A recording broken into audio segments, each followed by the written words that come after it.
বিচৰা নাই ইতিমধ্যে আপোনালোক সকলোৱে আজি এক হৈছে এইটো কাৰণে এক হৈছে যে সমাজখন সুস্থিৰ কৰিব লাগে যিটো সময়তে আমাৰ যুৱ প্ৰজন্মই ড্ৰাগছ তাৰ লগে লগে যিসমূহ নিচাযুক্ত বস্তু সেই বস্তুৰ প্ৰতি আকৃষ্ট হৈছে সেইসমূহকে জীৱন বুলি ভাবি লৈছে সেইবিলাকৰ পৰা আমি আঁতৰিব লাগে নিশ্চিতভাৱে আমি সেইবোৰৰ পৰা আঁতৰিব লাগে কাৰণ আমাৰ আমি দেখা কল্যাণ কৰি বহি আছে তেওঁলোক এটা প্ৰজন্ম কিন্তু আমি দেখিবলৈ পাইছো আমাৰ সমবয়সীয়া যিটো প্ৰজন্ম সেই সমবয়সীয়া প্ৰজন্মৰ পিছত আমাৰ দ্বিতীয় লাইনৰ দ্বিতীয় শাৰীৰ যিসকলে নেতৃত্ব দিব আমি সেই নেতৃত্ব দিয়া মানুহ বিচাৰি পোৱা নাই কিয় এনেকুৱা হৈছে যাৰ কাৰণে কেৱল এয়া হৈছে কেৱল আসক্তি সন্ধিয়া হলেই ঢেকিয়াজুলিৰ যিসমূহ ৱাইন শ্বপ আছে সেইসমূহত যায় আমাৰ ল'ৰাই মদৰ আড্ডা হয় জোৱাৰ আড্ডা হয় তেনেকুৱা হৈছে আৰু এটা কথা আমি ক'বই লাগিব এইখন চৰকাৰে অপৰাধমুক্ত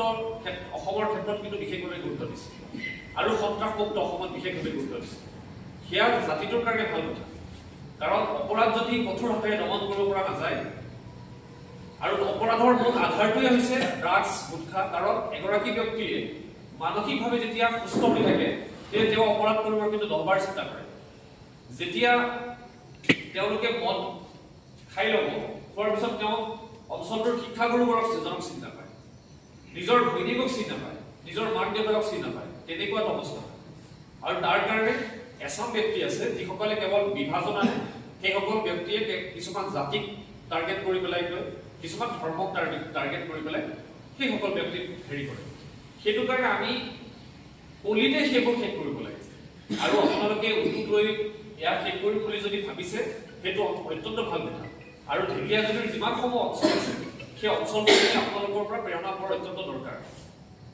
তাৰ লগে লগে এই অপৰাধৰ পিছতে আমি বিচাৰ ভাবো যে শিক্ষা আমি দেখিবলৈ পাইছো অসমত দুটা জাতি বিশেষকৈ এটা হৈছে চাহ জনজাতি বা আদিবাসীসকল অত্যন্ত পিছপৰা অঞ্চল সেইসমূহ অঞ্চলত শিক্ষাৰ পোহৰ পৰাই নাই তেনেকুৱা অঞ্চলৰ পৰা আহি পেলাই কিন্তু বহুত ছাত্ৰই অসমৰ কাৰণে ভাল কাম কৰিছে আৰু আজিৰ তাৰিখত অত্যন্ত ভাল কথা কেৱল পাত তোলাই তেওঁলোকৰ চিন্তা হ'ব নালাগে চাহ জনজাতি সকলৰ বা আদিবাসীসকলৰ যিসমূহ সন্তান সন্ততি আছে তেওঁলোকৰ পাত তোলাই যে চিন্তা নহয় তেওঁলোকে যে শিক্ষাৰ মাধ্যমেৰে সেইখন বাগানৰ যে তেওঁলোকে বাবু হ'বৰ কাৰণে যে আৰম্ভ কৰিছে সেইটো অত্যন্ত জাতিটোৰ কাৰণে ভাল কথা কাৰণ চৰকাৰ আহিছে চৰকাৰ হৈছে অপ্ৰিয় হ'লে এটা কথা সত্য এই জাতিটোক অত্যন্ত কষ্ট সহিষ্ণু জাতি কিন্তু এই জাতিটোক কেৱল ৰাজনৈতিকভাৱে ব্যৱহাৰ কৰি থকা হৈছে আৰু তাৰ সমান্তৰালকৈ আমি দেখিছো সংখ্যালঘুসকল যাক আমি সংখ্যালঘু বুলি কওঁ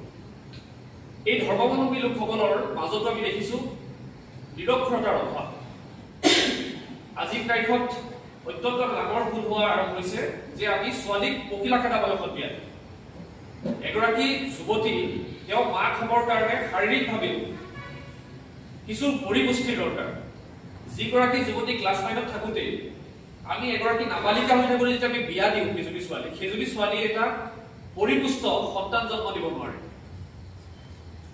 আৰু পৰিপুষ্ট সন্তান জন্ম দিব নোৱাৰে কাৰণে মানে কম বয়সতে তেওঁ মাতৃত্বৰ বোজা অৰ্জন কৰিবলগীয়া হোৱাৰ বাবেই তেওঁ সন্তানটোক যি ধৰণে গাইড দিব লাগিছিল তেওঁ সেই ধৰণে সন্তানটোক গাইড দিব নোৱাৰে সেয়া এটা কিন্তু সমস্যা আমি দেখা নাপালেও সেয়া অদৃশ্য এটা সমস্যা সেইটো কাৰণে আপোনালোকে আমি বিচাৰিছো আপোনালোকে এই কথাবোৰ আজি আপোনালোক আহিছে আপোনালোকে কথাবোৰ দৃঢ়ভাৱে সমাজৰ বিভিন্ন পৰ্যায়লৈকে লৈ যাব লাগে যাতে ইয়াৰ পৰা জকাই চুকলৈকো যাতে সেইটো বাৰ্তা যায় যে আমি কম বয়সত ছোৱালী বিয়া দিব নালাগে আৰু আমাৰ ল'ৰা ছোৱালীক আমি আজি কোনটো পৰ্যায়ত আছো কিন্তু ডাঙৰ কথা নহয় কিন্তু সকলোৱে ডক্টৰ ইঞ্জিনিয়াৰ ভাল যাতে সমাজত প্ৰতিষ্ঠিত কৰিব পাৰে আৰু ডক্টৰ ইঞ্জিনিয়াৰিং কেৱল বৃত্তি নহয় এগৰাকী ভাল সাংবাদিক হ'ব লাগে অসমৰ ভাল এগৰাকী শিক্ষাবিদ হ'ব লাগে অসমৰ ভাল এগৰাকী বুদ্ধিজীৱী হ'ব লাগে সমাজত ভাল মানুহ হিচাপে প্ৰতিষ্ঠা হ'ব পৰাটোহে কিন্তু ডাঙৰ কথা আপোনালোকে সেই বাৰ্তাটো আপোনালোকৰ সমাজখনলৈকে সেই বাৰ্তাটো লৈ যাব আৰু ইতিমধ্যে কৈছে আমি যেতিয়া শিক্ষা দীক্ষাৰে উন্নীত হওঁ যেতিয়া আমি সমাজখনৰ কথা চিন্তা কৰিম চুবুৰীটোৰ কথা চিন্তা কৰিম আমাৰ শিক্ষানুষ্ঠানখনৰ কথা চিন্তা কৰিম গাঁওখনৰ কথা চিন্তা কৰিম তেতিয়া নিশ্চিতভাৱে আৰু এটা সমস্যাৰ কথা হৈছে যিটো কৈছে যে আজিকালি সন্তানে নিজৰ মাক দেউতাকক নেচায় নিজৰ মাক দেউতাকক ঘৰখনৰ বোজা বুলি ভাবে আৰু সেইটো কাৰণে আজি তাৰিখত চৰকাৰে যি ধৰণে প্ৰত্যেকখন জিলাই চিকিৎসা মহাবিদ্যালয় আৰম্ভ কৰিছে, প্ৰত্যেকখন জিলাই চিকিৎসা মহাবিদ্যালয় স্থাপন কৰিছে, ঠিক তেনেধৰণে এছাম মানুহে কিন্তু জিলাই অঞ্চলে কিন্তু বৃদ্ধাশ্ৰমৰ নাম আৰম্ভ কৰিছে। সেয়া কিন্তু জাতিটোৰ কাৰণে অত্যন্ত দুৰ্ভাগ্যজনক কথা যে আমাৰ মা দেউতা চিকিৎসা মহাবিদ্যালয়খনৰ লগত প্ৰতিযোগিতা চলিছে যে কোন বৃদ্ধাশ্ৰম খুলিব পাৰি। নিজৰ সন্তানে নিজৰ মাক দেউতাকক বৃদ্ধাশ্ৰমত থৈ তেনেকুৱা অৱস্থা হৈছে।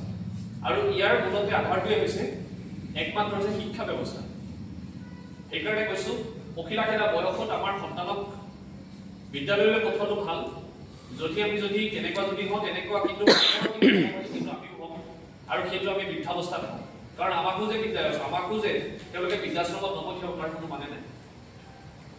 ঠিক একেধৰণে এতিয়া অপৰাধ প্ৰৱণতাৰ কথা আছে, বিভিন্ন ক্ষেত্ৰত অপৰাধ প্ৰৱণতা হয়, সেই অপৰাধ প্ৰৱণতাও দূৰ কৰিব লাগিব। আৰু ইতিমধ্যে এই ছ'চাইটিখন আজি গঠন হোৱাৰ শুভক্ষণত সেই অপৰাধ প্ৰৱণতাৰ ক্ষেত্ৰত বিশেষভাৱে যি ভূমিকা গ্ৰহণ কৰিবৰ কাৰণে আপোনালোক ওলাই আহিছে সেইটো অত্যন্ত ভাল কথা। আৰু সামাজিক সাংস্কৃতিকভাৱে আমি সকলোৱে কাম কৰিব লাগিব। আমি ঐক্যবদ্ধভাৱে কাম কৰিম, সেয়া আমি প্ৰতিশ্ৰুতিবদ্ধ হ'লো, প্ৰতিজ্ঞাবদ্ধ হ'লো। কাৰণ এটা কথা সঁচা, আমি সকলোৱে উপলব্ধি কৰোঁ যদি আমি এগৰাকী উচ্চ পদস্থ আৰক্ষী বিষয়া বা এজন IPS বা ACS নহওক কিয়, কাষৰ যদি নামঘৰটোৰ লগত যদি আমাৰ সম্পৰ্ক নাই, গাঁৱৰ যদি মছজিদটোৰ লগত আমাৰ সম্পৰ্ক নাই, ঘৰৰ কাষৰ মন্দিৰটোৰ লগত যদি আমাৰ সম্পৰ্ক নাই, তেনেকুৱা বিষয়া হৈ লাভ নাই। কাৰণ সমাজ প্ৰথম হয়। সমাজখনক আমি ভালকে গঢ়ি তুলিব পাৰিলেহে, সমাজখন সুস্থিৰ হৈ থাকিলেহে আমি ভৱিষ্যত দিনত সামাজিকভাৱে আগবাঢ়ি যাব পাৰিম। সেইটো কাৰণে প্ৰথমতে সামাজিক কামেৰে আমি আগবাঢ়িব লাগিব। এগৰাকী SP হোৱাৰ যদি সপোন থাকে, হৈ পেলাই আমি কেৱল ধন ঘটাটোৱেই যদি আমাৰ চিন্তা হয়, সমাজৰ ঘৰৰ কাষৰ মানুহঘৰ যদি কোনফালে গৈছে, ঘৰৰ কাষৰ সন্তানটোৱে ঘৰৰ কাষৰ এগৰাকী বিধৱা মাতৃৰ সন্তানে দুবেলা দুমুঠি খাব পোৱা নাই, তাতে আমি ৰং ৰহস্য কৰিছো, সেয়া কিন্তু সামাজিক দায়িত্ববোধ থকা এজন মানুহৰ কাৰণে কিন্তু সেয়া উত্তম কথা নহয়। সেইটো কাৰণে আমি ভাবো যে আমি সামাজিকভাৱেও শক্তিশালী হিচাপে আগবাঢ়িব লাগিব আৰু ভৱিষ্যত দিনত আমি একেলগে থাকিব লাগিব বিভিন্ন জাতি জনগোষ্ঠী। আমি এতিয়া সমন্বয়ৰ কথা কোৱাৰ সময়। ভূপেন হাজৰিকাদেৱে কৈছিলে যে আনৰে লগতে অসমীয়া অসমতে যদিহে নেবাচে বাৰু ক'তনো বাচিব, মোৰ ৰাইক ভাল পাওঁ বুলি জানো, আনৰ ৰাইক জানকীন কৰাটো বুজাব। সেইটো কাৰণে অসমত থকা বিভিন্ন জাতি জনগোষ্ঠী এতিয়া সমন্বয়েৰে আগবঢ়াৰ সময়। কাৰণ আমাৰ ভাষাত সংকট আহিছে, সকলোতে সংকট আহিছে, জাতিটোৰ ক্ষেত্ৰত বিভিন্ন সংকট আহিছে। এতিয়া বিহুৰ সলনি আমি দেখিছো ৰাস চলি আছে, পবিত্ৰ ৰাস মহোৎসৱত কিছুমান অপসংস্কৃতিয়ে গঢ় লৈ উঠিছে। বিহুৰ সময়ত আজি হোলী হওক, হোলীত ডিজেৰে আহে, নামাতিনা নৃত্য আহে, সেয়া হৈছে অপসংস্কৃতি। আমি আনক অনুকৰণ কৰিবৰ কাৰণে শিকিছো, কিন্তু আমাৰ নিজৰ জাতি ধৰ্ম বৰ্ণ আমি যিয়ে নকওঁ, কাৰণ অসমত থকা প্ৰত্যেকটো জাতি জনগোষ্ঠীৰ স্বকীয় সংস্কৃতিৰ জাতি জনগোষ্ঠী। এতিয়া বড়োসকলৰ নিজা এযোৰ পোছাক আছে, বড়োসকলৰ নিজা জনগোষ্ঠীয় তেওঁলোকৰ সকলো আছে, বিভিন্ন বাদ্যযন্ত্ৰ আছে বড়োসকলৰ, তেওঁলোকৰ নিজা এটা ভাষা আছে। ঠিক একেধৰণে বঙালীসকলৰ নিজা এটা ভাষা আছে, তেওঁলোকৰ ঠিক তেনেধৰণে বঙালীসকলৰ এযোৰ পোছাক আছে, চাহ জনজাতি বা আদিবাসীসকলৰ আছে, উৰিয়াসকলৰ আছে, বিভিন্ন জাতি জনগোষ্ঠীৰ আছে। তেতিয়াহ'লে আমি অসমত থকা প্ৰতিটো জাতি জনগোষ্ঠীয়ে সমৃদ্ধশালী, আমাৰ সাংস্কৃতিৰে আমি সমৃদ্ধশালী।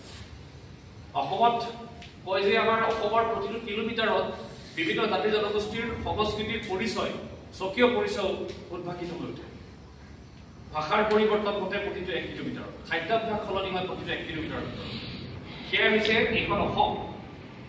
আৰু এইখন অসমক মহাপুৰুষ শ্ৰীমন্ত শংকৰদেৱ, আজাদ ফকীৰ হওক, লাচিত বৰফুকন হওক, তেওঁলোকৰ যিটো সপোন বাস্তৱায়িত কৰিব হ'লে, আমাৰ জাতিটো আগবাঢ়িবলৈ হ'লে আমি সমন্বয়েৰে আগবাঢ়িব লাগিব। আৰু যিবোৰ সমাজত বেয়া অপসংস্কৃতি, অদৃষ্ট শক্তি, সেইবোৰক আমি কিন্তু দমন কৰিব লাগিব। তাৰ কাৰণে আপোনালোকে সচেতন হৈ থাকিব বুলি আমি আশা কৰিম।